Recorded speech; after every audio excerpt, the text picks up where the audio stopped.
Մեր երկրում տողերի 80%-ի դեմը վիրտուալ գրածա ջրի, հետո մենք ասում ենք, բայց այս երկրում հնա այսքան տոկոսն է, մեր երկրում հնա այսքան տոկոսն է։ Մենք մեր հələ հնան ու մեր ծախսերը հաշվել չգիտենք նորմալ։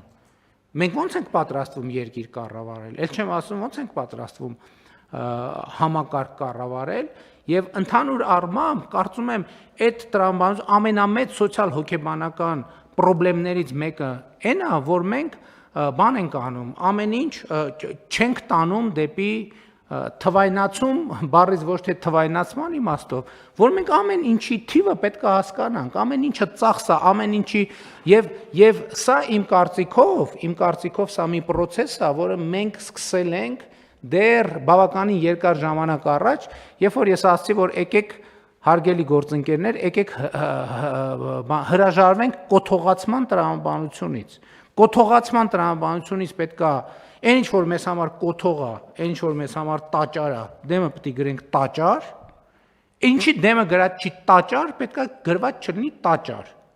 Ես օրինակ զարմացա մի հատ շատ հետաքրքիր տեսարանի ականատես եղավ, աղմուկ բարձացավ, որ մարզահամերգային համալիրում տեղի է ունեցել հարսանիք։ Հասկանում եք, այն որ տարիներով մարզահամերգային համալիրը քանդվում էր բառից բումն իմաստով, քանդվում, քայքայվում էր, եւ մենք այսքան միլիարդներ ենք դնում, հələ չենք կարող կանգնացնենք քայքայման process-ը։ Բա պետք է տնտեսվարությամբ զբաղվի, բա ասենք մարզահամերգային համալիրում ինչ պետք է տեղի ունենա։ Ինչ պետք է տեղի ունենա, համերգ տեղի ունենա, այն որ ընդհակառակը պետք է քաջալերել, որ այսօր Հայաստանից ու դրա մասին ոչ մեկ չի խոսում։ Հարյուրավոր ընտանիքներ գնում են Դուբայում հարսանիք են անում, հետ են գալիս։ Իսկ որ ստեղ կարա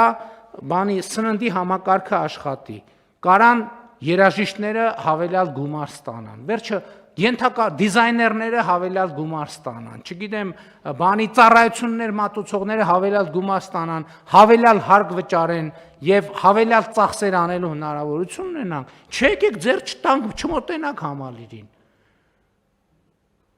Սենց այս մտածողությամբ հասկանում եք,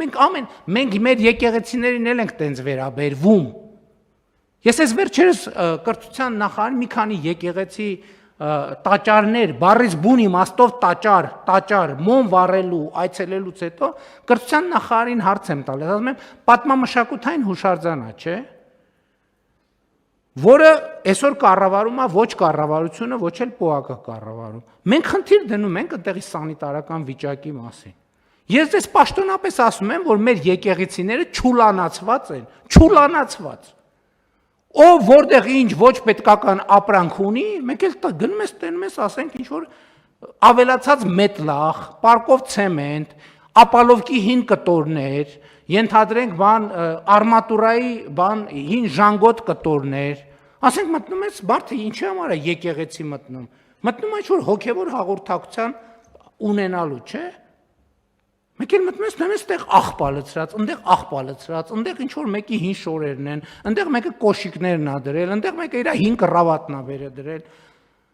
Բայց ո՞նց կարելի է ասենց էլի, այսքան ինչքան կարելի է այսքան կեղծ լինել, հարգելի ներկաներ, ինչքան կարելի է ինչքան կարելի է այդքան խոսել սրբության մասին ու այդքան արտասուրբ լնել։ Ինչքան կարելի է ոտի տակ տալ սրբությունները։ Մեկ էլ վայ համալիրում բան ա եղել։ Այն հիմա տարածված է ու ամեն բանի տակ խաչեր են դնում, այն տոնածառի բաներից։ Ընդ որում ոչ մեկ չի հետևում։ Ես շատ ուշադիր հետևում եմ։ Մի ամսից այդ լուսերի կեսը խփում է։ Ոչ մեկ էլ չի մտածում, որ դա պետքա փոխել։ Կարևորն այն է, որ առաջին օրվա բացումնարին նկարեցին Facebook-ում գցեցին։ Արդեն երեկոյան ժամերին խաչ չի, սենց կիս այդ բան, ոչ մեկ չի մտածում, որ այդ պետքա փոխել։ Ու սա վերաբերմունքը հասկանում եք, խաչի նկատմամբ էլ այս վերաբերմունքը, հավատի նկատմամբ էլ այս վերաբերմունքը, եկեղեցու նկատմամբ էլ այս վերաբերմունքը, բայց որ հիմա մեկը նախաձեռնություն անի, եկեք տանենք համալիրի գլխին մի հատ մեծ խաչ տնենք, շատ մեծ բան կառաջանա, շատ մեծ ակտիվություն կա, ինչպիսի նվիրական առաջարկություն, իսկապես եկեք տանենք խաչ տնենք համալիրի գլխին։ Հանկարծ հարսանիք ոչ մի բան հանկարծ այնտեղ տեղի չունենա։ Այդ որ լավ հոգեհանգիստ լինի, էս լինի, կարելի է անել, բայց հարսանիք թող գնան Դուբայում անեն, թող գնան Վրաստանում անեն, թող գնան ուրիշ տեղեր անեն, սա ինչ հարսանիք անելու տեղ է, ձեր ցավը տանում։ Հայաստանը ձեզ համար հարսանիք անելու տեղ է, չեք կարող գնաք մի հատ նորմալ երկրում հարսանիք անեք։ Խելագարվել կարելի է ուղղակի։ Եվ այո, ամեն ինչը պետք է գնանշված լինի։ Եվ իհարկե խոսել ենք Տիկին Անդրեասյան, նաև պետությունը նաև որպես իրականում տերը այդ օբյեկտների եւ հուշարձանների կառավարությունն է, եւ ես պահանջում եմ, որ այնտեղ ստանդարտներ դրեք։ Չի կարա մեկը իր 5 կոշիկները տանի բանում պահի, եկեղեցում պահի։ Ասենք 7-րդ դարի, 9-րդ դարի, 11-րդ դարի եկեղեցում տանի իր 5 բաները պահի։ Կամ միջոցառումներ են անում, շատ լավ, ոչ մեկ դեմ չի։ Հարիսա են քեպում, մատաղ են անում, էս են անում, են անում, շատ լավ։ Հետևներից թող մաքրեն։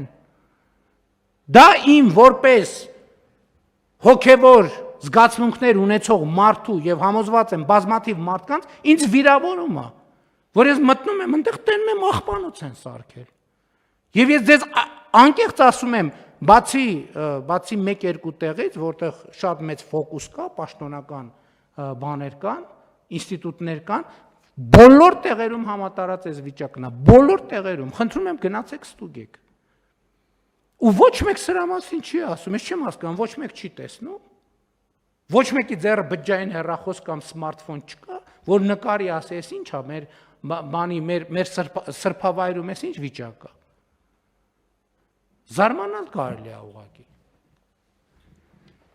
Շատ լավ, բայց այն որ բարեփոխումը, այո,